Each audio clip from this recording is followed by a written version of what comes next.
Bueno, entonces un cordial saludo a todos. En este laboratorio vamos a hacer integración de neuropatología y también vamos a tocar algo de patología de endocrino, que también es un complemento muy importante para lo que ustedes deben conocer. Entonces, vamos a mostrar inicialmente unas diapositivas o unas imágenes como la que están viendo ahorita, que corresponde a de edema cerebral. Generalmente, cualquier tipo de noxa, recuerden, van a llevar a edema del cerebro y el cerebro se va a manifestar histológicamente por la aparición de halos pericelulares y aumento de los halos perivasculares con fragmentación del neuropilo. Como ustedes pueden ver, todas las células que están en este campo tienen halo pericelular. Vamos a ampliar un poquito más para que vean mejor alguna otra parte. Entonces aquí pueden ver en más detalle los halos. Los halos que rodean las células se ven mayores y se ve aquí el neuropilo fragmentado con este halo vascular o perivascular bastante incrementado. Esa es la otra situación. Vamos a magnificar a 40 y en 40 vemos que el halo perivascular presenta fragmentación del neuropilo. Aquí se fragmentó por aquí en estos espacios claros, cuando normalmente debe estar llegando hasta el vaso del neuropilo, que es, digamos, la patica de los astrocitos. Aquí vemos que está roto. Entonces, hay fragmentación del neuropilo. Y si ustedes observan un poco las neuronas tienden a ser rojas. Aunque este paciente falleció rápido, las neuronas alcanzaron a volverse rojas como la que observan aquí en este sitio. Y estas otras tienden a volverse a tomar esa coloración roja como reacción al daño que se le presentó al cerebro. Entonces, como sobrevivieron un poquito, alcanzaron a aparecer las neuronas rojas. Y aquí vemos los vasos sanguíneos. Este por lo menos no se le alcanzó a fragmentar el neuropilo en este sector, pero a este sí. Y aquí las neuronas que no deben tener halo están con halo en la periferia y el núcleo y el nucleolo se ve que está ya más tenue de lo que debe ser normalmente en un en el cerebro. Entonces, aquí con esto estamos haciendo la apertura de lo que son los daños que hay. Voy a colocar otra placa que muestra también daños y continuemos ya con todo lo que corresponde a las placas que aparecen en el listado de la guía. Entonces, voy a buscar aquí otro sitio.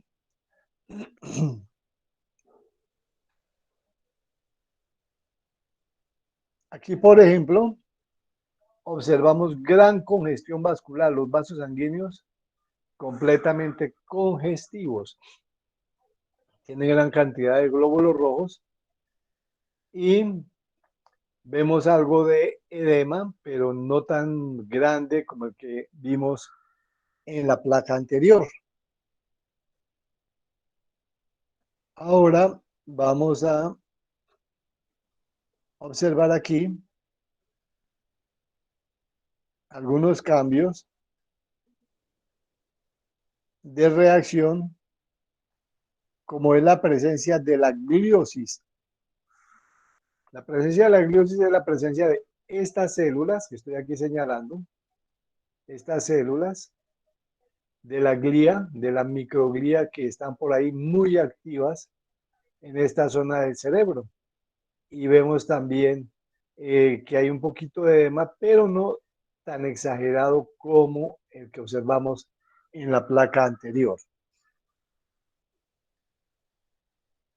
Yo creo que en esta pues es para complementar, para mostrar la gliosis básicamente que teníamos ahí, pero también aquí vemos otro detalle muy importante.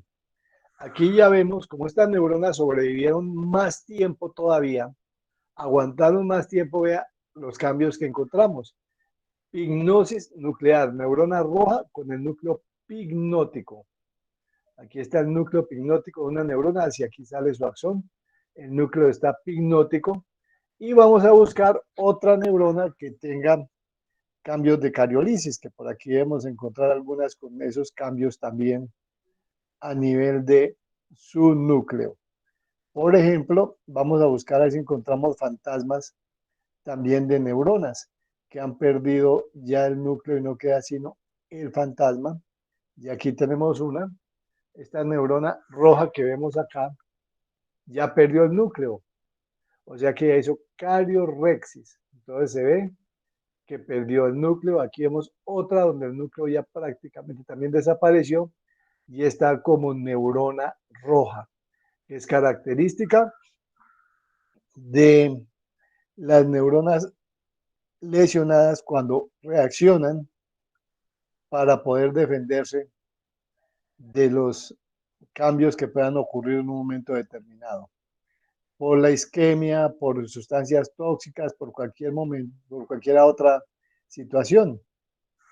Aquí podemos observar varias neuronas con sus núcleos pignóticos y este ya está entrando en cariorrexis y aquí vemos el axón de la neurona, aquí vemos otra y aquí vean que estas neuronas que estamos observando por acá, como esta que tiene el axón hacia acá, núcleos pignóticos y ya vimos una que tenía cariorrexis.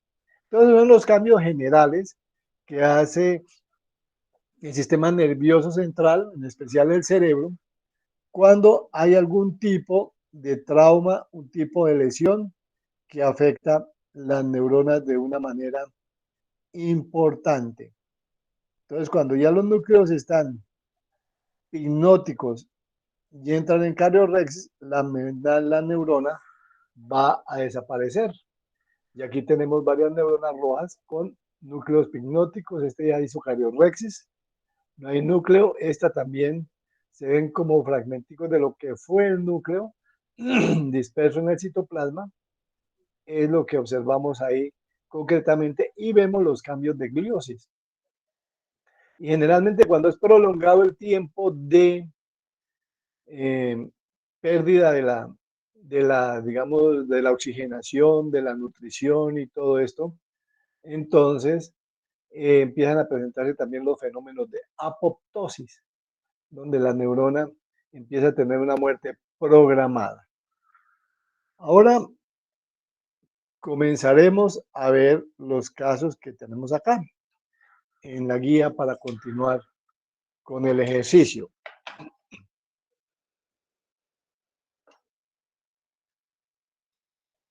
Entonces, la placa 115 es de hemorragia y edema cerebral.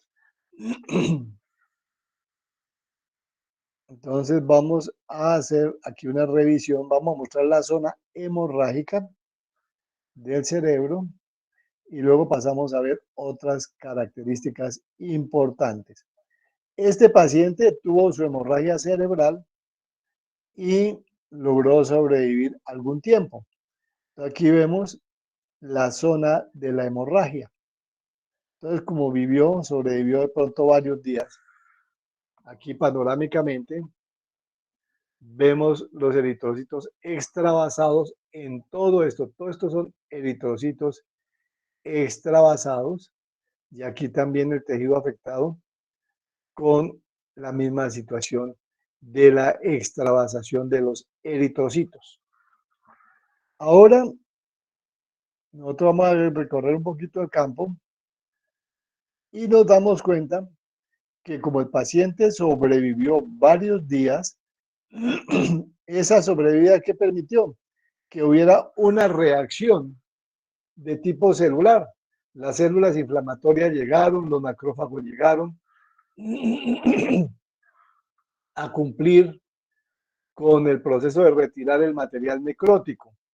Entonces vemos un intenso infiltrado inflamatorio en toda esta zona adyacente a la zona de hemorragia. Esto aquí hubo hemorragia, pero ya están las células,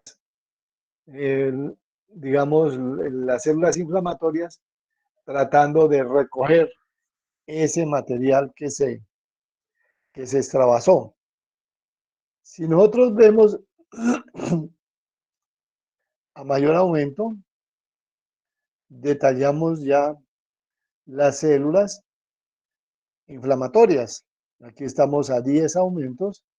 Detallamos las células inflamatorias que están de una manera, digamos, uniforme distribuidas en la zona donde están reaccionando. Están distribuidas uniformemente. Y vamos a amplificar un poquito más para que veamos cómo se van volviendo las neuronas que estaban en ese sector, que están rodeadas por las células inflamatorias. Y aquí encontramos, digamos, fantasmas neuronales y algunas neuronas. Ya vamos a mostrar, por ejemplo, esta neurona. Se le ve aún el núcleo detrás del nucleolo, pero está hinchada y está completamente deformada. Y aquí encontramos otra que está siendo rodeada por las células inflamatorias. Aquí encontramos otra, de aquí tenemos otra neurona. Todas ellas afectadas por la acción de las células de tipo inflamatorio, que en su gran mayoría vemos son células de tipo mononuclear, porque esto ya lleva varios días. Y aquí vemos estas manchitas que vemos aquí son macrófagos fagocitando y tienen, digamos, el pigmento de hemoglobina. Y aquí también macrófagos fagocitando con hemoglobina. Aquí vea lo que fue una neurona, ya no se le ve el núcleo, está el fantasma celular, lo vemos muy bien ahí. Aquí una neurona que está siendo, digamos, intervenida, entre comillas, por los linfocitos que están en ese sector. O sea que el paciente sobrevivió varios días y ya empezó en la fase de inflamación crónica a mostrar estos cambios. Aquí podemos observar otra neurona. Son neuronas que han tenido cambios muy importantes debido a la hemorragia y algunas pueden estar haciendo apoptosis. Vamos a revisar aquí qué podemos encontrar adicionalmente. Aquí en este vaso que estoy colocando en el centro, vamos a detallarlo. Aquí encontramos un vaso sanguíneo. Y este vaso sanguíneo ya tiene macrófagos que salieron después de fagocitar los restos, sobre todo de eritrocitos, para llevarlos a la circulación, a otro digamos, ya a la circulación sistémica. Pero vemos cómo alcanzó a reaccionar, digamos, todo el sistema inflamatorio después de que se presentó la hemorragia. Vamos a devolvernos a mirar otros campos. Aquí vemos otro vaso de mayor tamaño, esta ya es una arteriola, donde encontramos la misma situación, eritrocitos y macrófagos con pigmento en su interior. Lo mismo en el vaso que está aquí en el ángulo inferior derecho, observamos la misma situación. Eso nos indica que ese paciente sobrevivió varios días y el sistema, digamos, inmune alcanzó a reaccionar a su, a su anoxa, a su trauma, a su daño. Ahora aquí vemos un grupo de neuronas que vamos a amplificar. Aquí las tenemos en 4X, vamos a pasar a 10X. Y aquí en 10X, Calle nos va a describir qué está viendo. Calle está por ahí. Bueno, entonces Santiago Guerrero, que nos cuente qué ve ahí en esas neuronas.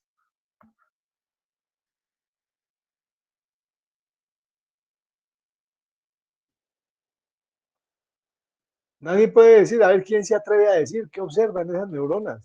Doctor, se ven unos núcleos agrandados y también se puede ver, digamos, un halo perinuclear, sí, halo. Pericelular. pericelular. Sí, halo pericelular. Vemos halo pericelular. Ya halo pericelular también hay. Y aquí vemos que estas neuronas, por ejemplo, no tienen núcleo. Son, digamos, fantasmas ya de las neuronas. Las neuronas fueron perdiendo los núcleos. Hay pérdida de núcleos. De aquí algunas tienen algún nucleito, pero hay otras que ya están como en fenómeno de apoptosis. Y vemos la célula de la microglía por aquí, pues en este sector. Pero también vemos otro fenómeno. Ustedes ven aquí fibritas. Estas fibras que estamos viendo aquí es el inicio del proceso de cicatrización que lo generan. ¿Quién genera la cicatrización? A ver quién Los me cuenta. astrocitos, doctor. Los astrocitos. Entonces van los astrocitos organizando sus fibras para con estas fibras generar una cicatriz. Entonces vean lo interesante lo que vemos en este campo, que es muy importante ver cómo van cambiando las neuronas según la situación. Y vamos a amplificarlas un poquito más.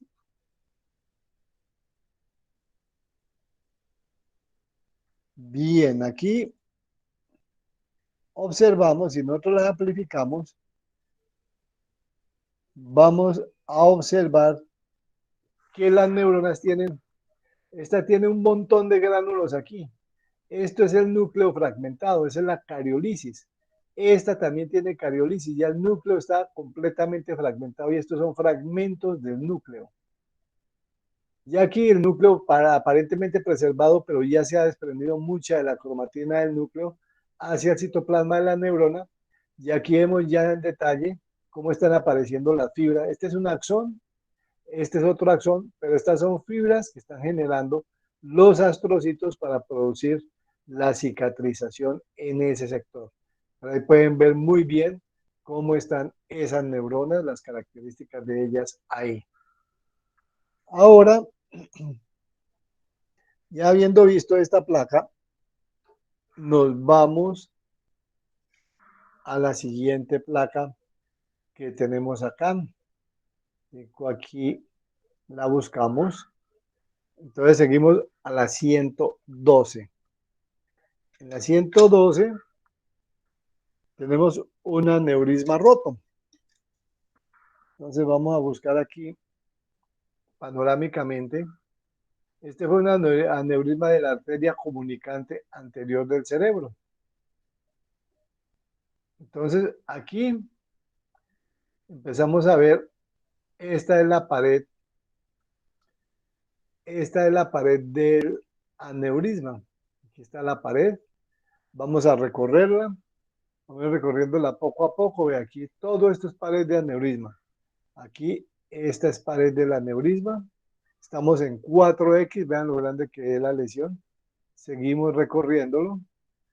La pared continúa ahí. Aquí hay un corte que es un corte que se hizo por histología.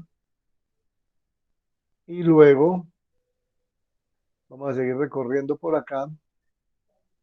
Esta es zona del sistema nervioso afectado, pero digo que se me perdió la ruta.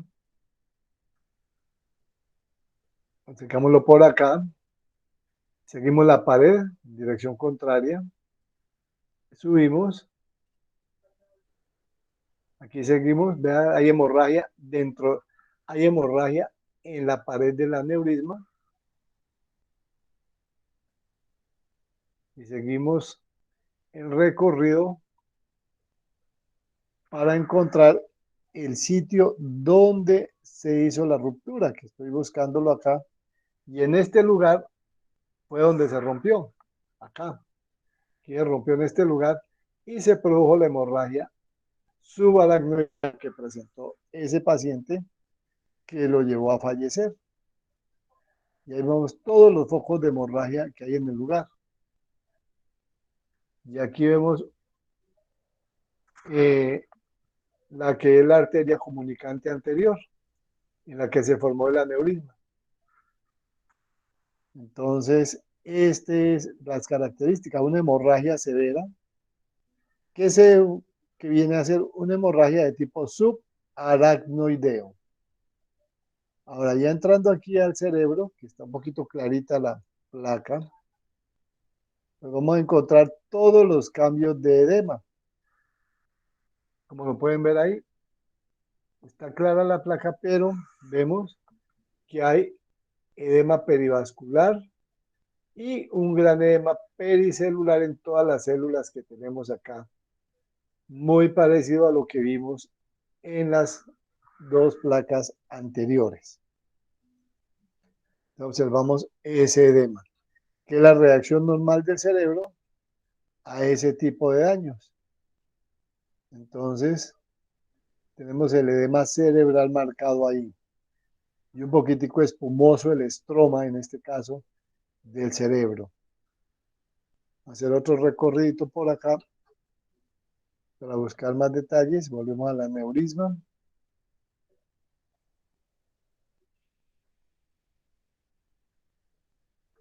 Y eso es lo que habría para que mostrar en el caso de aneurismas. Y tenemos aquí un vaso que tiene, digamos, está lleno de fibrina, o sea que ese vaso se empezó a trombosar después de que se presentó el aneurisma. Entonces lo vemos con esos cambios. Yo creo que el aneurisma, eso es lo que hay para mostrar. Ahora nos vamos con la placa 114. La 114 corresponde a un absceso cerebral. Vamos a verlo aquí. El absceso.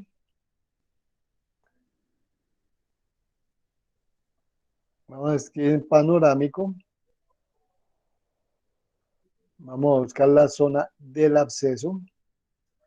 Ya aquí la encontramos. Vamos a buscar otra área que estaba más bonita.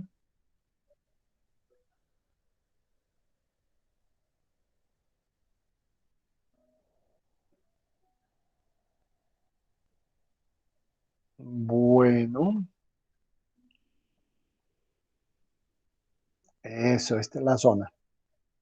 Entonces, aquí en panorámica estamos observando una zona del absceso. Todo esto que viene de aquí hasta acá y de aquí hasta acá por este sector, todo eso es un absceso. Entonces aquí tenemos gran cantidad de células inflamatorias. Vamos a detallarlas.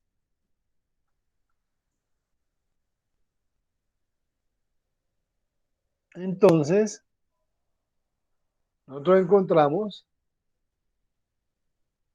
que es un absceso con un infiltrado de tipo polimorfonuclear. Aquí tenemos hay neovascularización, se están formando vasitos como para reaccionar, para permitir más llegada de células al sitio donde se generó el absceso. Entonces aquí vemos tejido nervioso y aquí este tejido nervioso reemplazado por material inflamatorio, detritus celulares y cambios de licuefacción que ahorita les mostraré unos mejores. Si subimos a 40X, en 40X vemos en gran magnitud las células que predominan en el absceso.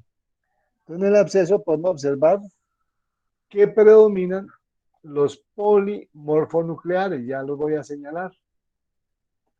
Entonces, este vaso está aportando polimorfonucleares que véanlo cómo se pegan hacia la orilla para el fenómeno de adhesión, pavimentación y luego migración hacia la lesión. Y aquí nos encontramos bien, digamos, un vaso lleno de polimorfonucleares y aquí todo el tejido con gran cantidad de estas mismas células y eventualmente algunos plasmocitos y algunos linfocitos, pero básicamente predominan los polimorfonucleares y vemos cómo a través de los vasos va saliendo van saliendo hacia el sitio del absceso. Y vemos también aquí estos detritos celulares pequeños, que es, digamos, fragmentación de los núcleos de los polimorfonucleares que están reaccionando en ese lugar. Y aquí, pues, muy congestionado este otro vaso. Ahora vamos a buscar otro lugar que nos muestre más detalles.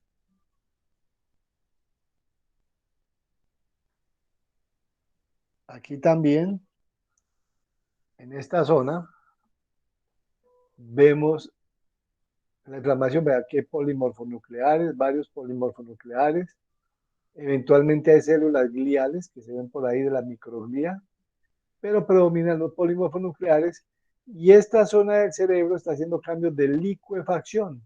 El líquido ese que tiene los abscesos, aquí también lo podemos observar, esos cambios de licuefacción que tiene el tejido nervioso en este lugar. Entonces observamos esos cambios que son muy interesantes.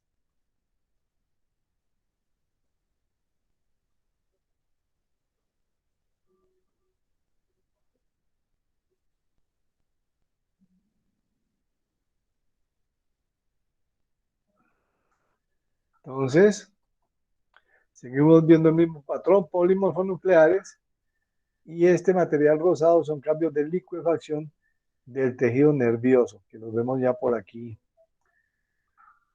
en, en el fondo del sitio. Y ya periféricamente vamos a observar en la periferia fantasmas neuronales. Realmente todos estos son fantasmas de neuronas que han desaparecido con el proceso inflamatorio adyacente donde está el absceso. Vemos varios fantasmas celulares en ese lugar y este aspecto esponjoso ya es un edema del estroma del cerebro en ese lugar.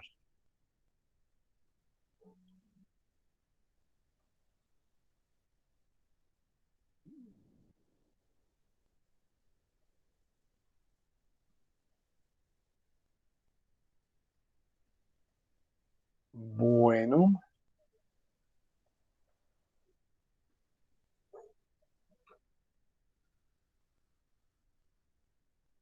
el mismo patrón que hemos visto en otros cuadros o en las otras proyecciones lo vemos aquí. Células inflamatorias en gran cantidad con bastantes polimorfonucleares.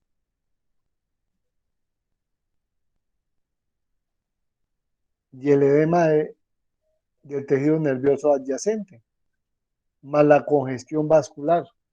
Ahí pueden ver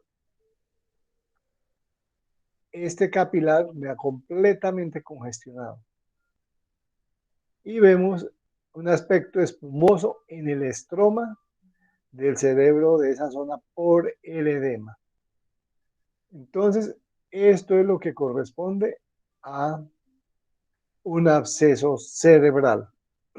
Ya ustedes recuerdan, les conté la situación del estudiante de la Juan N. Corpas que falleció aquí en Armenia y tocó hacerle la autopsia.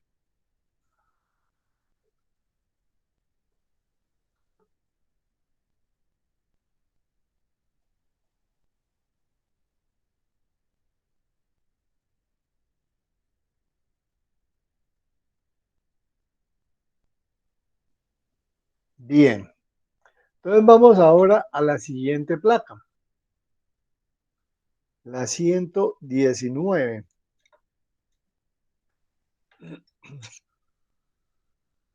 Entonces, en esta placa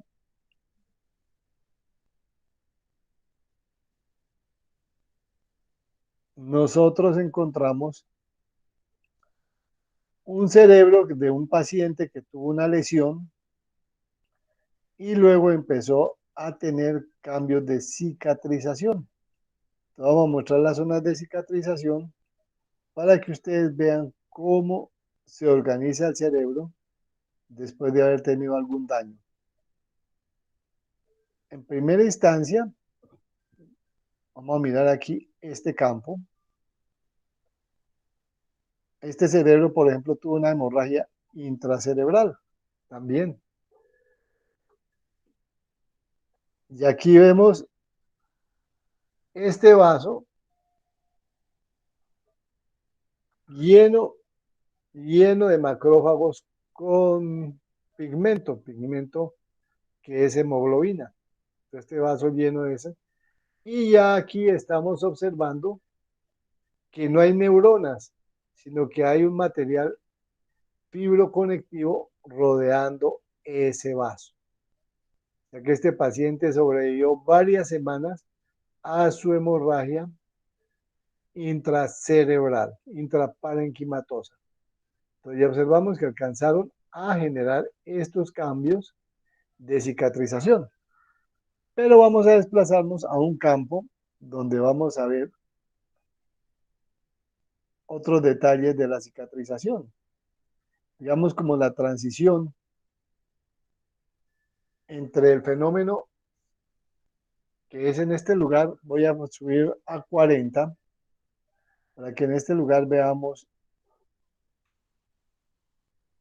algunos cambios. Entonces, aquí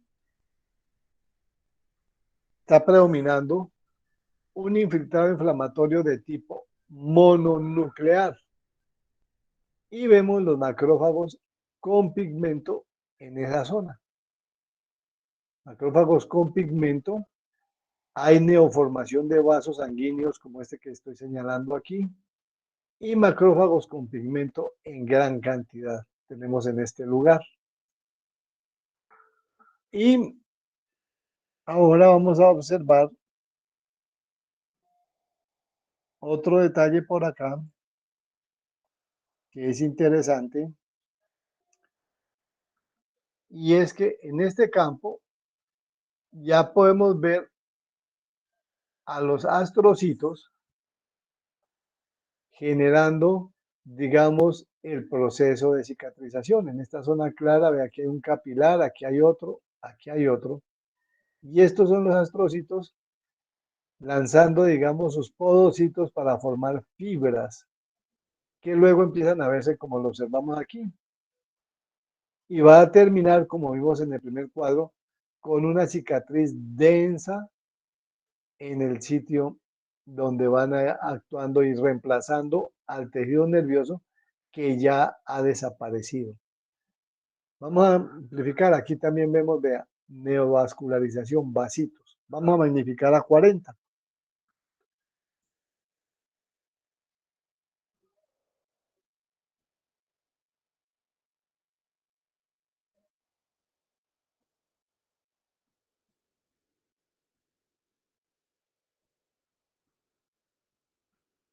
Entonces, todas estas células que observamos en este campo son astrocitos. Todos estos astrocitos. De aquí este astrocito, sacando, digamos, como podocitos, todos estos, y generando la cicatriz. Esta es la zona clarita, y aquí ya hacia la periferia, donde ya tienen más densamente poblada la cicatriz.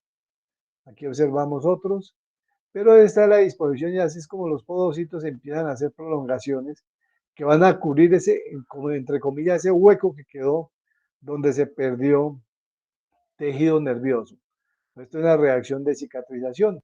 Y recuerden que muchas veces estas cicatrices quedan después como focos epileptógenos en los pacientes que pueden llevar a convulsiones. Entonces, aquí vemos y aquí ya pasamos un poquito más hacia afuera para magnificar por acá.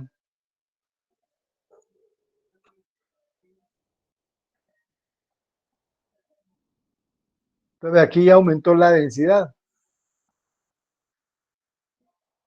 de las fibras y el número de astrocitos. Entonces vemos la gran cantidad de fibras y un vaso neoformado. Ellos estimulan la formación de vasos mientras están generando la cicatriz.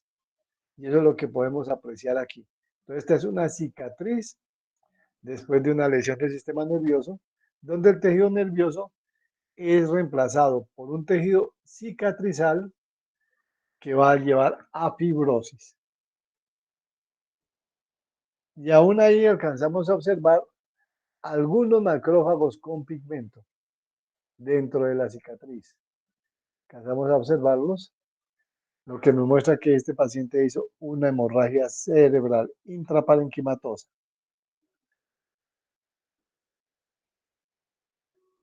Aquí se ven mejor los astrocitos formando sus fibras. Ahí se ve muy bien en esa imagen. Voy a correrla un poquito. Aquí aún están laxos, pero luego se va poniendo denso hasta llegar a la densidad que vemos aquí. Y como pueden ver, en estos fenómenos de cicatrización se da gran neovascularización. Por eso nosotros encontramos muchos vasos sanguíneos en estos procesos de cicatrización. Estas son yemas vasculares que se han desarrollado junto con los astrocitos para poder formar la cicatriz. Entonces, estas yemas vasculares, después de que han cicatrizado totalmente, van a desaparecer. Van a desaparecer y queda solamente la cicatriz fibrosa, como lo estamos viendo en este campo. Aquí hay una banda de cicatriz fibrosa que no tiene tantos vasos como los que tienen los astrocitos cuando están haciendo en su sitio la reconstrucción. Entonces, aquí vemos los cambios. Aquí vamos a subir a 40 para que vean mejor los astrocitos.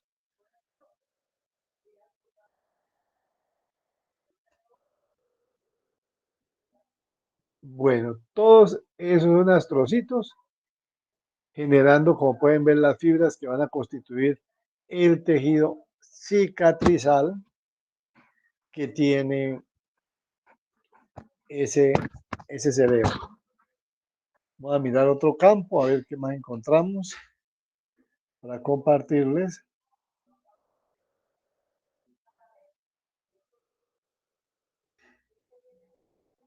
Entonces, vemos casi aquí la transición, de donde aún está laxa la reconstrucción del tejido fibroso y aquí donde ya está completamente denso. Y vemos como ovillos, vean, generados por los mismos astrocitos.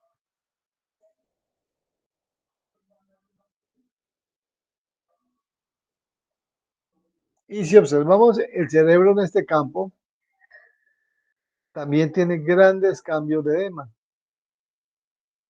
Tiene un aspecto esponjoso por los cambios de edema.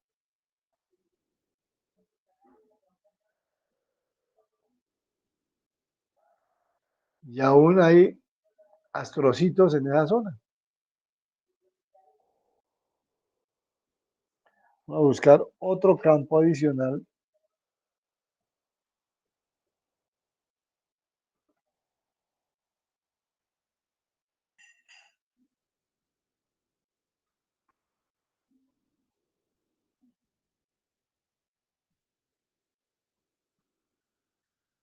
Casi toda la placa es tejido cicatricial y la zona de edema como la vemos aquí.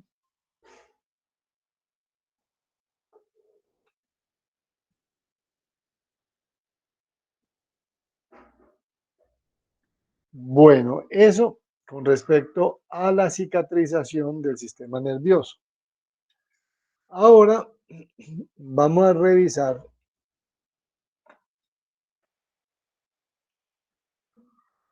un tumor cerebral. Desafortunadamente no tenemos en la colección otros tumores, pero aquí les voy a presentar un astrocitoma. Esta es la imagen panorámica. Voy a parar aquí. La imagen panorámica del astrocitoma. Y recuerden que algunos astrocitomas tienen gran vascularización. Vean la gran cantidad de vasos que encontramos aquí. Entonces, esa gran cantidad de vasos pues los va a nutrir y les va a permitir crecer más porque les llega nutrición y oxígeno para poder seguir desarrollándose. Aquí panorámicamente vemos el astrocitoma, vemos gran cantidad de vasos sanguíneos en él, se observan muy bien. Y ahora vamos a detallar las células de este astrocitoma. Aquí estoy recorriendo el campo. Tiene algunas zonas de hemorragia donde el crecimiento es tan grande que los vasos no alcanzan a nutrirlo y entonces se lesionan los vasos adyacentes y hay hemorragia, como lo podemos ver aquí. Está presentando hemorragia. Ahora vamos a ampliar a 10x,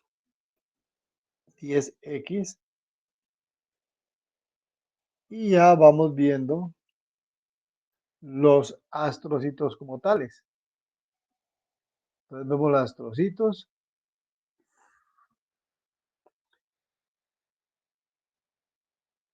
Se alcanzan más o menos a visualizar la tendencia a formar las fibras, pero ahorita vamos a magnificar un poquito más para poder ver otro detalle.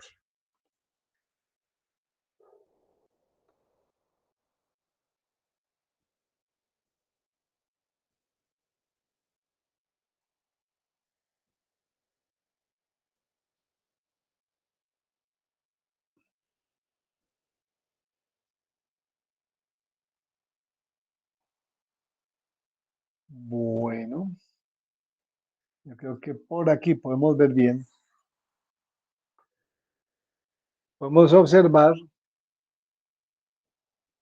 que los astrocitos aún tienden a formar sus fibras en este sector, pero luego aquí ya van como perdiendo esa capacidad y se van volviendo más densos en esta parte hacia arriba. Están más densos acá, más laxos aquí y aquí producen aún algunas fibras.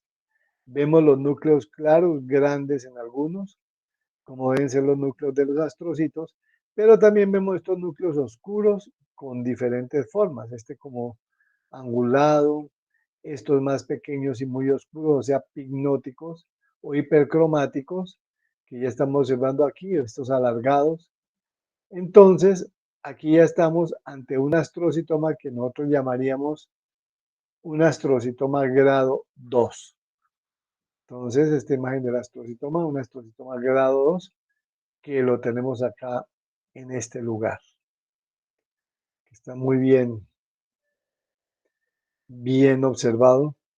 Y lo colocamos en este campo donde no vemos mucho vaso para que se vean mejor los astrocitos neoplásicos. Vamos a devolvernos un poquito a ver si encontrar otros detalles del tumor. Aunque como pueden ver es muy monomorfo, muy homogéneo, muy vascularizado, ya lo dijimos. Y aquí vemos el sitio donde estaba. Entonces, vamos a buscar un campo para que alguien me identifique dónde estaba ese astrocitoma.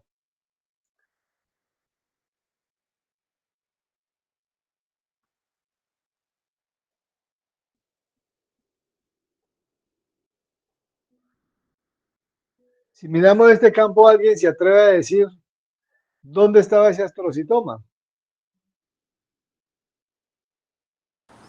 Doctor, por lo que yo vi ahorita en la placa, parece cerebelo, pero no sé si está. Exactamente, es cerebelo, vean. Aquí están las células de Purkinje, que ya están como fantasmas, ya han sido afectadas por el tumor y están como fantasmas aquí, y aquí la capa granular y aquí la capa molecular del cerebelo. Exactamente. Ese, ese tumor estaba en el cerebelo, en ese lugar estaba ubicado, y aquí se ve mejor el cerebelo, más panorámicamente se ve mejor, veanlo ahí. Ahí se tenía. Y vea que alrededor de las células de Purkinje hay cambios de edema. Y aquí para acá ya está el tumor. Aquí está En esta zona el tumor se ve, ya se insinúa, pero aquí lo podemos correr un poquito para que lo veamos un poco mejor. Entonces, el cerebelo y aquí el tumor que lo está comprimiendo, el astrocitoma. Que recuerden que hay uno que da en personas jóvenes que tiene buen pronóstico, que es el astrocitoma juvenil. Entonces, pilocítico juvenil. Bien, yo creo que con esto ya tiene más o menos la imagen histológica de lo que corresponde a un astrocitoma. Esta es la imagen panorámica que les mostré al comienzo, con todos los vasos que tiene. La zona de hemorragia, porque está creciendo rápido y está haciendo cambios de necrosis y hemorragia. Pero aquí lo estamos observando bien.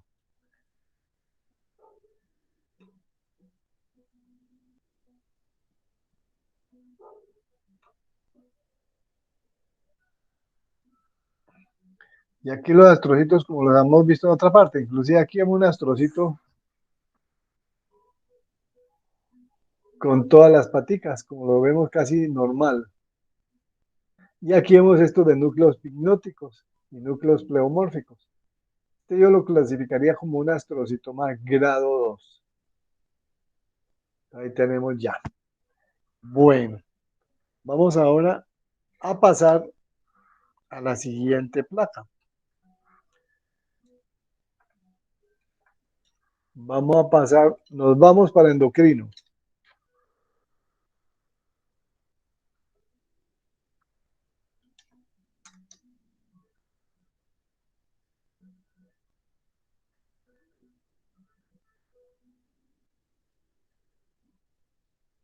Entonces, usted ya conoce qué órgano es ese, ¿no?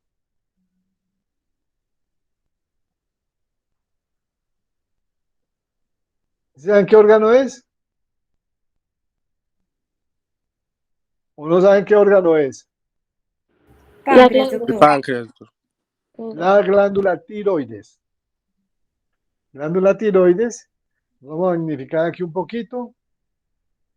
En esta parte, pues está un poquito comprimida por la lesión que vamos a observar, pero vemos tejido casi normal, como aquí,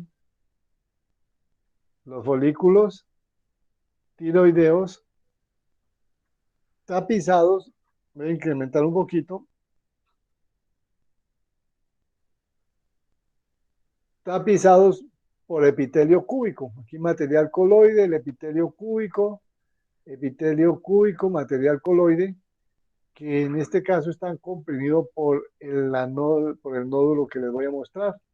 Pero vean, folículos tapizados por epitelio cúbico.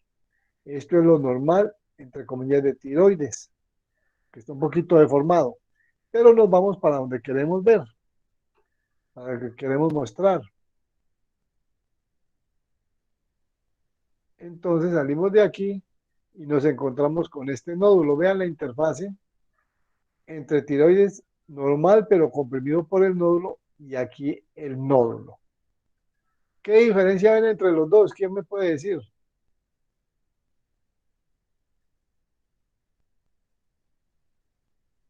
¿Nadie? Pues si ustedes observan, vemos folículos pequeños, grandes, unos con coloide, otros vea vacíos, y aquí vemos que forman, se delimita aquí muy bien, aunque no tiene cápsula, se delimita muy bien, y aquí tenemos un bocio nodular, donde muchos de los folículos están vaculados, y encontramos microfolículos como el que estoy señalando en este momento, que es un microfolículo, un folículo muy pequeño, y otros que tienen zonas vacías, no están en contacto aquí como los tenemos arriba, donde está la tiroides más o menos normal, sino que hay unos sueltos, separados ahí en su estructura. Si nos miramos aquí a mayor tamaño, aquí podemos observarlos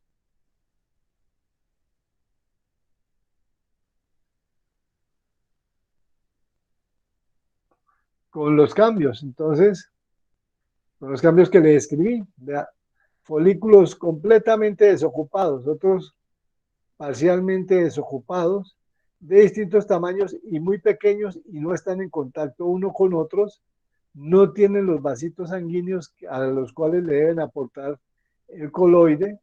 Entonces, este es el caso, en este caso concreto, de un bocio nodular.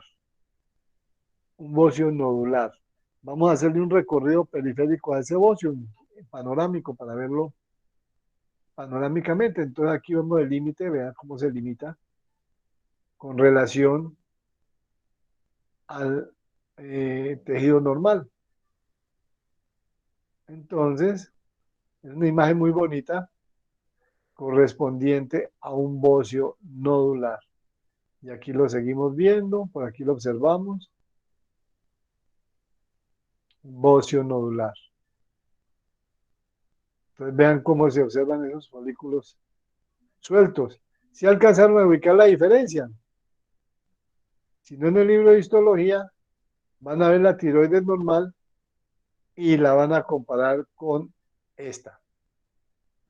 Pueden tomarle la foto y ahí pueden ver perfectamente lo que es un bocio. Y en el caso concreto de este nodular, porque también está el bocio coloide. Nosotros no tenemos imagen del bocio coloide, pero presentándole este ya ven la diferencia de los folículos con relación al tejido tiroideo normal. Entonces pasamos a la siguiente placa.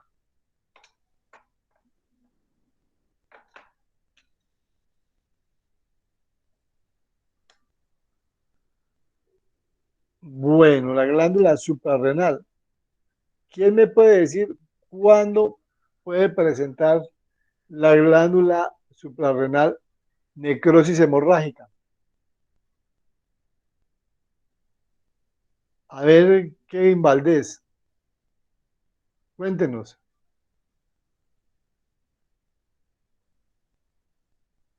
¿Cuándo presenta hemorragia la glándula suprarrenal?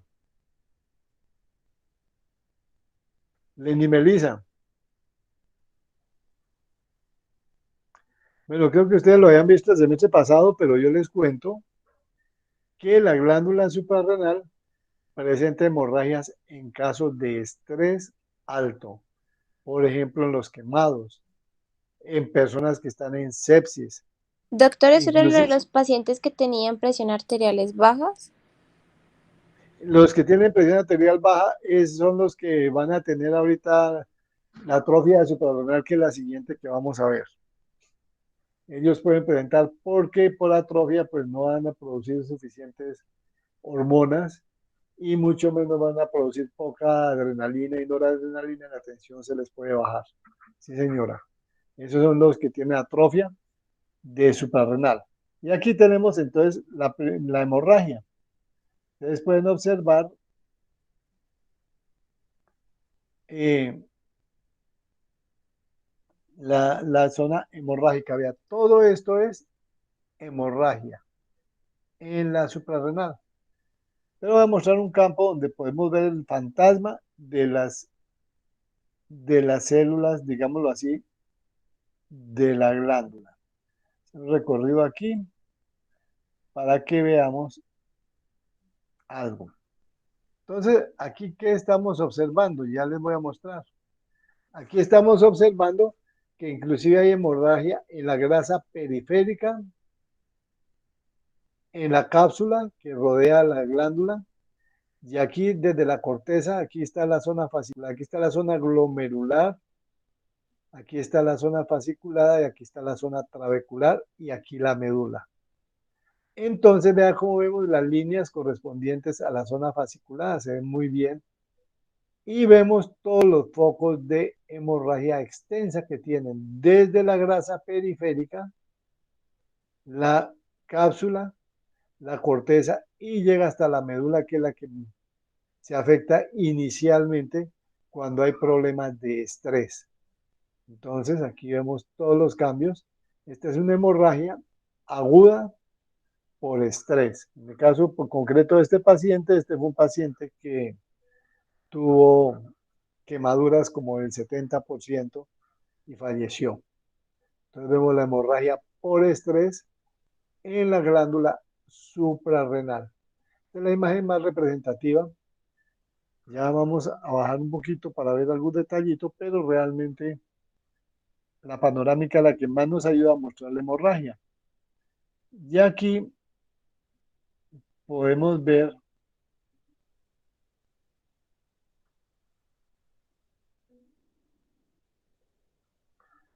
en la zona fasciculada, digamos, el daño que presentan las células y la hemorragia siguiendo la zona fasciculada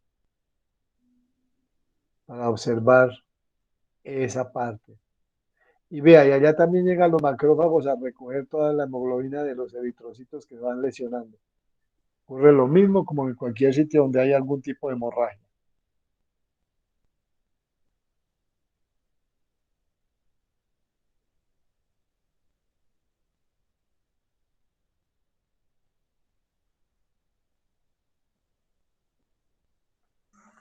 Y aquí vemos la hemorragia en la médula, la zona medular, el centro de la glándula con la hemorragia que está presentando por estrés. Ahora vamos a revisar esta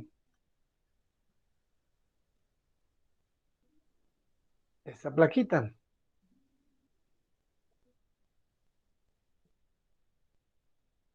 Aquí tenemos un corte de la glándula suprarrenal.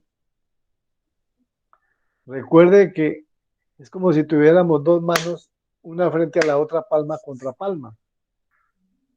Aquí está la médula y aquí está la corteza suprarrenal. ¿Alguien me recuerda por dónde le entra la circulación a la suprarrenal?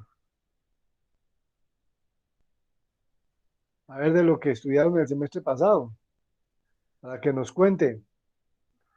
A ver quién sabe por dónde entra la circulación a la suprarrenal. ¿No recuerdan? Alguien que tenga así, haga memoria. Aquí estamos haciendo un paseo panorámico alrededor de la suprarrenal. Y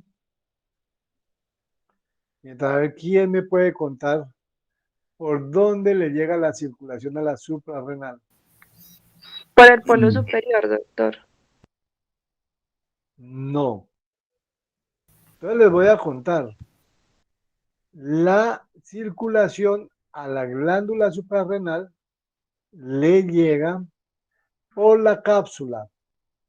Ve, aquí hay un vaso de la cápsula. Esta es la cápsula que la rodea. Entonces, y de la cápsula pasa hacia la corteza. Por eso no encuentran muchos vasitos por aquí en la cápsula. Aquí hay otro vasito. Y aquí recorriendo esto, encontramos otro vasito en la cápsula. ¿Y qué sucede realmente entonces con esa situación? Que la circulación sale de la cápsula, pasa a la zona glomerular, luego a la zona fasciculada. Recuerden que una parte produce mineralocorticoides, otras producen glucocorticoides, otras producen corticoides precursores de los estrógenos y los andrógenos, y luego llega a la médula, donde ya se produce la adrenalina y noradrenalina. Y por la zona media sale ya la circulación con las hormonas hacia la circulación sistémica. Entonces, esta es la disposición que tienen las suprarrenales. En este caso concreto, entonces, esta suprarrenal precisamente es de una paciente que consumía corticosteroides ordenados por un TEGUA. Y desafortunadamente no tenía control adecuado y empezó a presentar hipotensión, mareos y otra serie de dificultades. Y parece que suspendió por falta de plata los medicamentos y empeoró y falleció.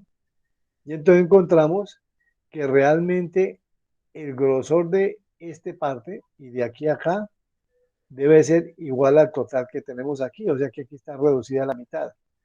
Y lo que más se redujo fue la médula suprarrenal, también aquí en esta vemos más reducida la médula, pero en general hay una reducción global. Entonces hay una atrofia de la cápsula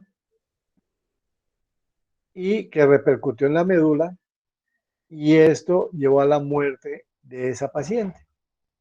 Entonces una falla suprarrenal por atrofia de tipo iatrogénico.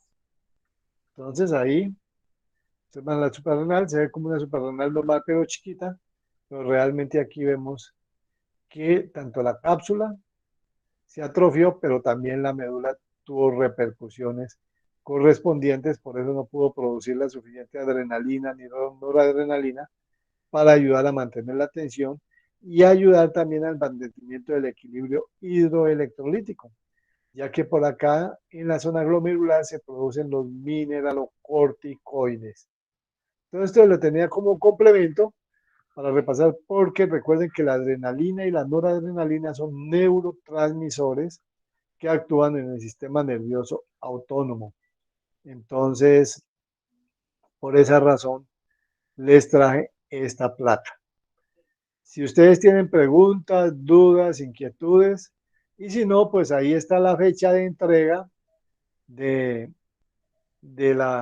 informe, y ahí está la guía cómo deben identificarlo, para que me lo envíen por grupos y yo poder calificarlo. A ver si en la noche de las velitas me pongo a calificarlos. Entonces, si no hay preguntas, dudas, inquietudes, aquí concluiríamos este ejercicio de laboratorio virtual.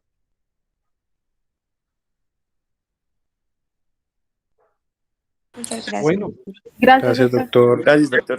mucho gusto. Gracias, doctor. Entonces, Gracias, doctor. ahí les Yo sí queda la tengo grabación preguntas. para que, muy feliz día, para que puedan desarrollar y guardar, digamos, o captar las fotografías que deseen, las que más les gusten para hacerlas en la presentación. Entonces, que tengan un feliz día.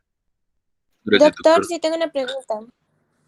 Diga, Es que usted nos mencionó pues que no tenía una imagen del como el bocio coloide, pero ¿cuál es la diferencia como tal en la parte visual con el respecto al bocio nodular? visual es que el coloide es completamente difuso, lo mismo que vimos en el nodulito, pero ya difuso, ya no como nódulos, sino difuso. Esa es la diferencia.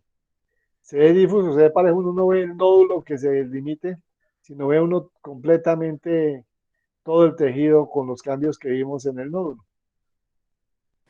Esa es la Listo, diferencia. doctor. Muchísimas Sí, gracias. con gusto, Melissa. Gracias.